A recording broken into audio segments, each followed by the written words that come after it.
หลังจากไหว้พระธาตุล่าหนองหรือพระธาตุกลางน้ำแล้วก็พากันมาต่อเป็นอีกหนึ่งสถานที่ท่องเที่ยวในหนองคายบรรยากาศโคตรดีวิวก็งามธรรมชาติกระโดนใจ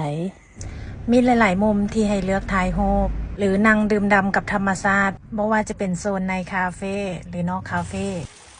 ในขณะกำลังที่ถ่ายรูปให้กันว่าซ่านลมแหงมาว่าสั้นคือฝนจะตกก็เลยได้พากันออกมา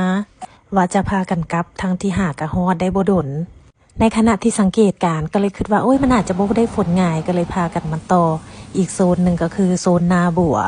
โซนนี้เป็นโซนใหม่เพราะว่าตอนสมัยไปครั้งแรกยังบ่ทันได้เห็นว่าเขาเจ้าเฮ็ดเป็นอีกโซนหนึ่งที่ว่าสวยงาม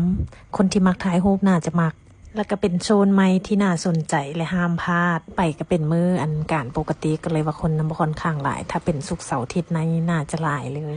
ถ้าผู้ใดได้ไปแล้วสถานที่เช็คอินใหม่ว่าควรไปอยู่ไสแถวหนองคายรัดมาคอมเมนต์บอกกันเด้อรอบหน้าสิได้จัดไปอีกรอบหนึ่งว่าสถานีต่อไปว่าสิได้ไปไสดี